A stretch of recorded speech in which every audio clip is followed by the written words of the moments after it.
live in California. My husband and I, Rich, have been hunting elk for years, and every year since we can remember, we've been putting in for elk in this state. And California is actually unique. We have 3 species of elk here. We have the Roosevelt elk, and Tule elk, and Rocky Mountain elk. And we put in for the Owens Valley tag, and those are Tule elk. And last year we had maximum bonus points, and at that time it was 6 points each.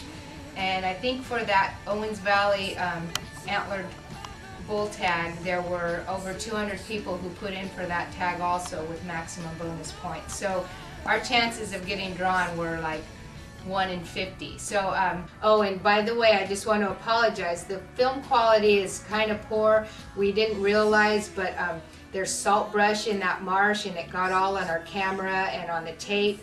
And what you're seeing here was barely salvageable.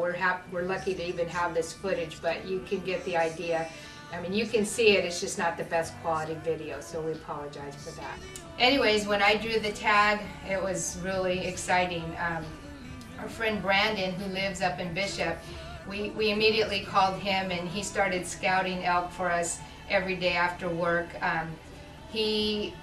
You know, there are tons of elk in the Owens Valley, but finding those big ones, that's a little bit more difficult. So Brandon would go out every day and scout, and he, you know, there are elk down in the fields and the pastures, but he found some of the hidey holes that the bigger bulls were hanging out in, and we had a nice list of potential bulls that we were trying to get, and I had 9 days to hunt. The hunt started August 8th, so I knew that I just wanted to really try to hold out for a 300-inch bull, and that's pretty big for a Tule elk.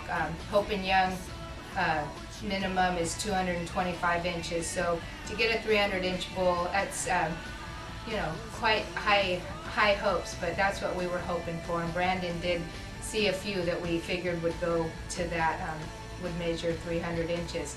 So we started, like I say, we were scouting every time we could, and Brandon did a lot of legwork for us.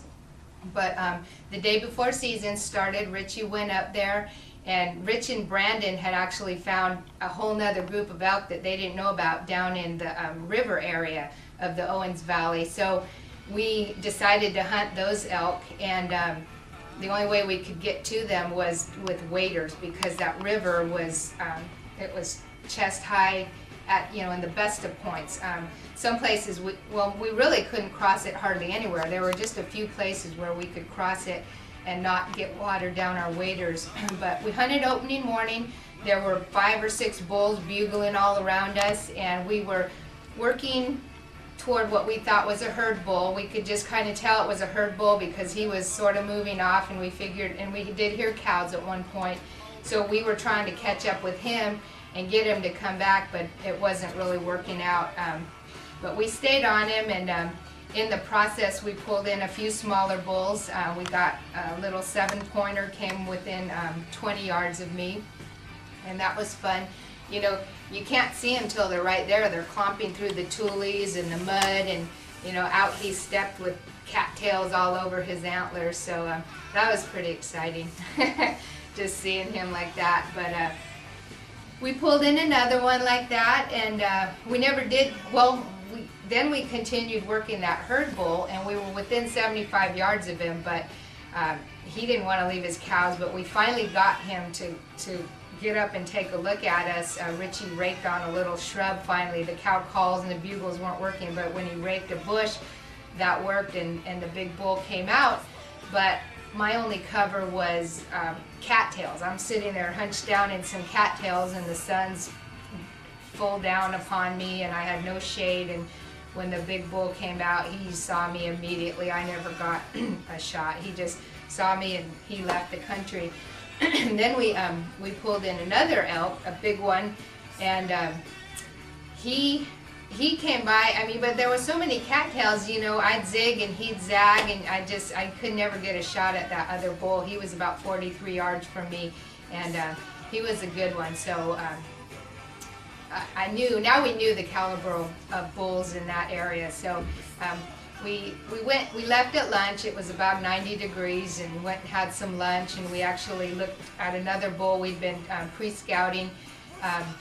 He was a 6x7, probably about a 280 bull, and we looked him over, and he was bedded out in the sage, and we just decided that we weren't going to go for him after what we'd seen that morning down in the river. So we had our lunch and went back and hunted the evening, and we pulled in another small 7-point bull, and he got within about 15 yards from me, and that was pretty fun. But the whole night we were working another herd. It could have been that herd bull from the morning, but him and the cows, they got close. We never actually saw them, but they were close. We heard the cows, and we just, pretty soon, like elk do, they just faded away. So it was getting dark, and we were running out of hunt time, and but at last light we were kind of working into the wind, and we didn't have a plan, and we heard a bull bugle out in the middle of this big sagebrush opening, and there was just one little group of trees. And so we glassed, and there was a big old bull in there. So we just went for broke, and we crossed the sage, and we had our elk decoy butt, and we used that for cover, and it worked like a charm. And we got over across that sage opening to where this big bull was, and I got set up by a big dead snag, and Richie cow called, and that bull, he came in like on a string. He came right over, and he went to my left, and there was a little bit of brush in the way, and I shot, and my arrow deflected, and I hit him, but it was kind of a low, it wasn't a heart, it wasn't going to be a lethal hit. We heard bone, and it was like, oh gosh. So, I knocked another arrow, and Richie stopped him at 30, and I sent an arrow, and man, we heard that one hit, knew that was a good hit, and then he stopped again out at 60, and I sent another arrow, and we didn't know if that one hit or not, but we felt good about it. So we sat there and watched the bull walk off, and we just knew we didn't want to push him that night. So we came back in the morning and got on the blood trail,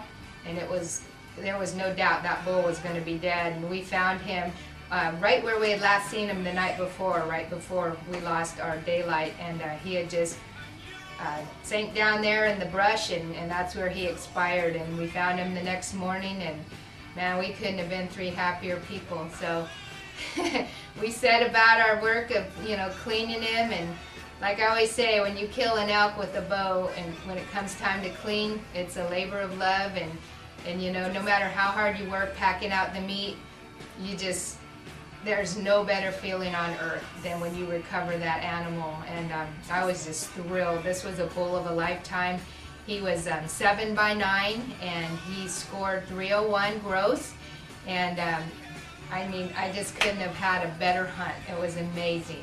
So we packed him all out, and luckily the pack out wasn't too far, and at the end Richie and Brandon both carried meat, but I carried the head and antlers, and it was about 70 pounds, and it was pretty much breaking my back.